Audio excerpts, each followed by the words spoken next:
What's going through your mind at that time? Well, obviously we didn't want bases loaded with one out.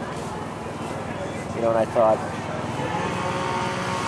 I was happy when they were going to bunt the guy, because I knew we were going to get one out there. Right. We already decided we were going to walk the left-hand hitter.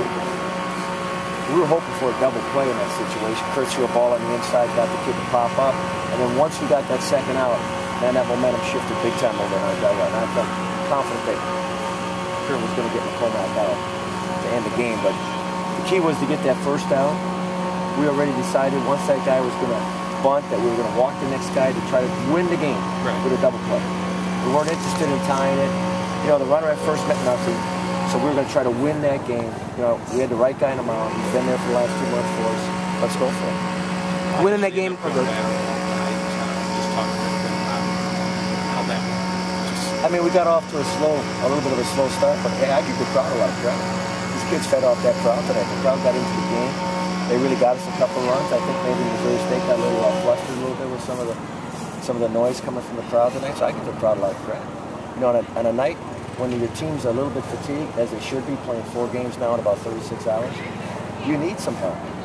And I give the crowd a big A+ for helping these guys get over the top. Winning that game the way you did, how much momentum does that give you for tomorrow's game? Well, you know, they always say in baseball there's no such thing because it all depends on who's on the mound.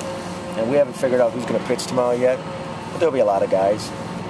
The good thing is we didn't use Mark Winkleman, and he's one of our top bullpen guys.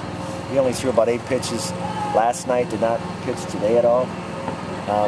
We got to find a way to get to the 5th inning, and then I think our bullpen can match up with a lot of teams. But we got to find someone who can get us into that game tomorrow. And Brandon wasn't exactly super sharp, but he kept us in the game and gave us a chance. Who's the candidates? Nick Music would be a possible candidate. Mark Winkleman would be a possible candidate. Probably an outside coming in third would be Chase Webb if he went ABC. So Chase Webb would be a possibility. Is Ty available at all tomorrow? No, not tomorrow. I guess if we got to Saturday, it could be fun. Yep.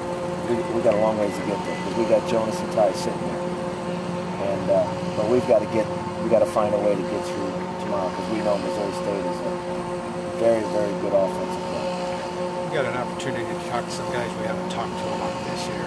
Just talk about how Clay Kuno, Gabriel, those guys contributed today. No, you can certainly tell that those guys are fresh. A little bit more bounce in their back, you know, compared to some of the other players. And, you know, most of those guys have had better at-bats in some of these pinch-hitting roles in the last couple of weeks. And it came up big. I mean, it tells you, you know, and I remind the players often that you got to keep grinding. You got to practice every day with the understanding that you're going to get an opportunity. It's really hard when you're not a regular player like those two guys.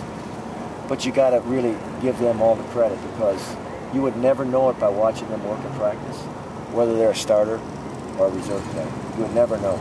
And I'm really happy that they're getting their reward tonight. Gabe's hit on that hit run was an outstanding job on his part. Got a chance to third.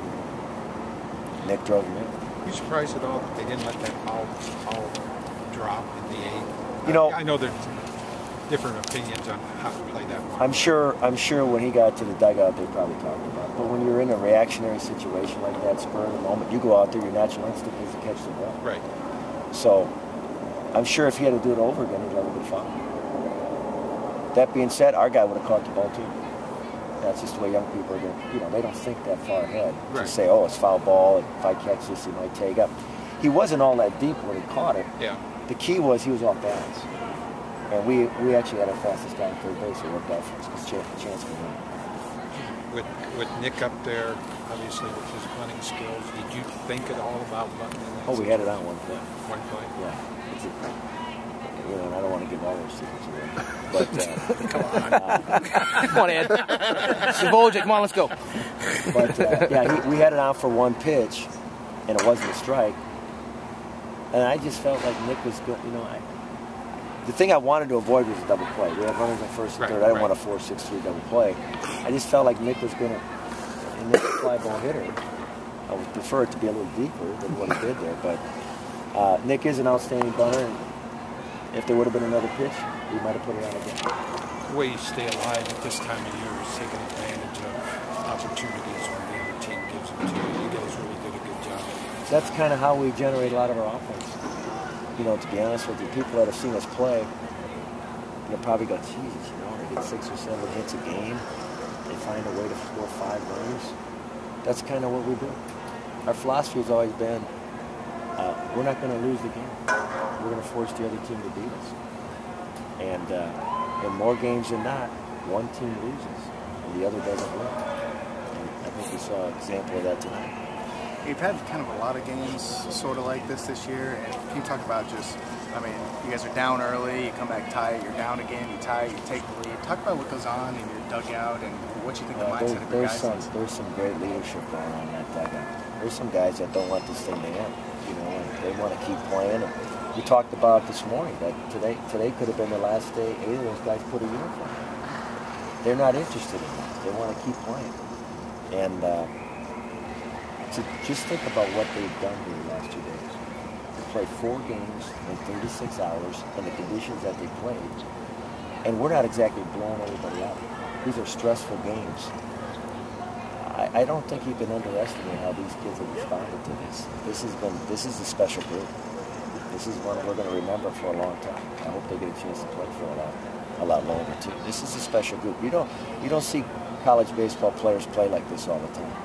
I think the fans are starting to appreciate how they play, and they're rallying behind them because it's a fun style. It's a fun thing to watch. It's fun to watch young people play the game with enthusiasm and passion, and these guys do that. If you guys do get into that regional, how much do you think this kind of environment and this kind of all these games has helped you prepare for that regional? We've played a ton of regional games already without being at the regional. I mean, these are stressful games, and our kids are learning how to respond to a stressful game. You know, I think our record now is 17-6 in one-run games. That's pretty good. That's beyond pretty good. That's darn good. That's excellent. So I think that's what you find at the next level. If we're fortunate enough to play next week, you know, I think there's going to be a lot of 3-2, 2-1 games, and that's all we played this year. So we're prepared for it. You know, we're ready for it. Thanks, Ed. Okay, guys.